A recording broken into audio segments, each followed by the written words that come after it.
Salve, Wanyambe.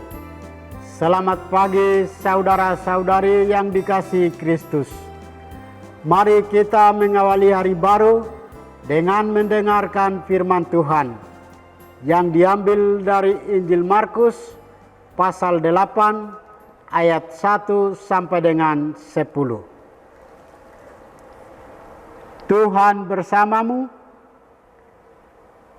Inilah Injil suci menurut Markus. Sekali peristiwa, sejumlah besar orang mengikuti Yesus.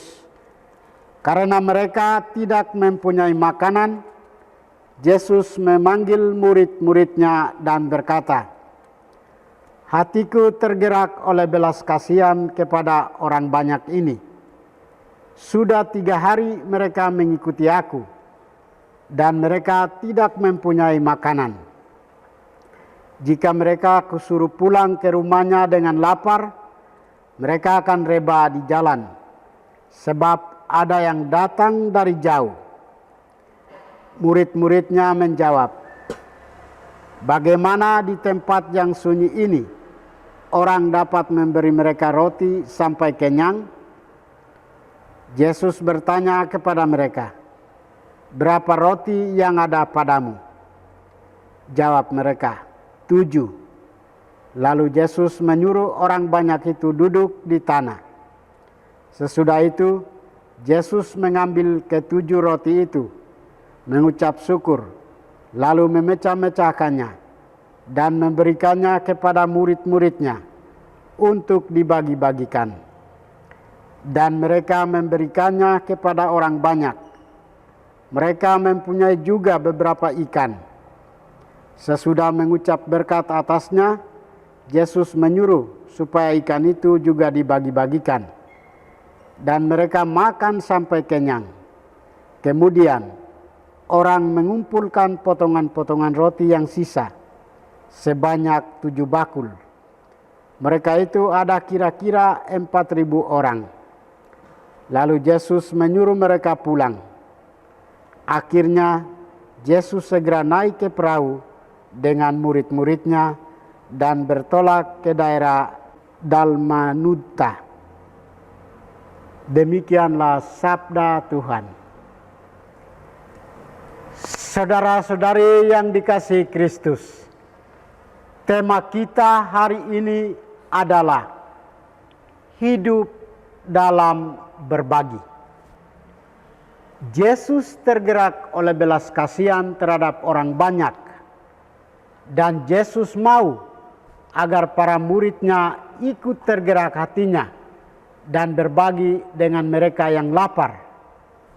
Bukan soal banyaknya roti kita, melainkan soal keikhlasan kita untuk berbagi dengan sesama. 7 roti kelihatan tidak cukup di mata manusia, tapi di tangan Yesus akan menjadi banyak dan berkelimpahan.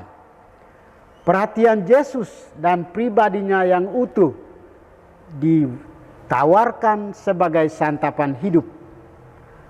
Perjuangan Yesus merupakan tanda kasih yang paripurna. Semua tindakan kasih, karya amal, perhatian, dan keberpihakan kepada orang yang bersusah dimulai dari hati yang tergerak oleh belas kasihan. Saudara-saudari, melalui Injil hari ini, Yesus mengajak kita untuk memiliki kepekaan terhadap situasi sekitar, juga memiliki hati yang selalu cepat berbelas rasa dengan mereka yang menderita dan tersisih. Saudara-saudari, berbagi adalah suatu keutamaan dalam hidup ini. Tidak perlu berbagi yang besar-besar atau istimewa. Cukup dari hal-hal kecil. Milik kita yang sederhana atau sedikit. Jika diberikan dengan hati penuh syukur, akan menjadi berkat yang melimpah.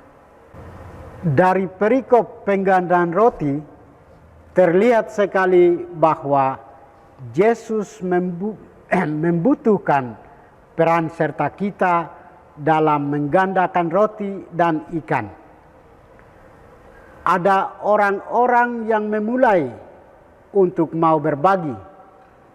Ada orang-orang yang mau menyerahkan roti dan ikannya. Roti dan ikan dipecah-pecah dan dibagi-bagikan kepada sesama. Beranikah kita seperti mereka, memulai dari diri kita sendiri untuk berbagi? Saudara-saudari, dunia kita ini penuh dengan kemiskinan. Karena kesediaan orang untuk berbagi masih perlu dipertanyakan. Berapa banyak dari kita yang berani berbagi, bahkan berbagi dari kekurangan kita, untuk memberi mereka yang miskin dan membutuhkan? Gerak belas kasih dari hati berujung tindakan melayani, menjaga hidup tetap berarti, mengayomi jiwa dengan rahmat ilahi, dari hati yang bersih dan lapang, mengalir ganda kasih sayang yang membahagiakan, yang dikasihi, menghidupkan, dan yang dicintai. Berganda roti mengenyahkan raga, berganda kasih memuaskan jiwa kita. Tuhan memberkati kita. Marilah kita berdoa. Tuhan, pagi ini kembali kami naikkan syukur dan permohonan. Terima kasih sudah menjaga kami saat kami tidur maupun bangun. Terima kasih untuk udara sejuk dan segar pagi ini. Bukalah mata hati kami, mampukan kami memandang kemurahan dan karya-Mu, serta memuji dan memuliakan-Mu melalui pekerjaan dan pelayanan kami hari ini. Bimbinglah kami selalu untuk menyadari kesalahan kami dan bertobat, sehingga kami sungguh rendah hati, mau membuka hati, dan siap menerima rahmat-Mu yang tinggal dalam hati kami. Kristus terang dunia, berkatilah keluarga kami, jadikanlah kami alat kasih-Mu, dan pantaskanlah kami menjadi hamba-Mu yang setia. Demi Kristus Tuhan dan pengantara kami. Tuhan bersama-Mu, semoga kita sekalian, orang-orang yang kita kasih dan doakan, seluruh aktivitas kita hari ini, dilindungi, dibimbing, dan diberkati oleh berkat Allah yang Maha Kuasa. Dalam nama Bapa dan Putra dan Roh Kudus. Amin.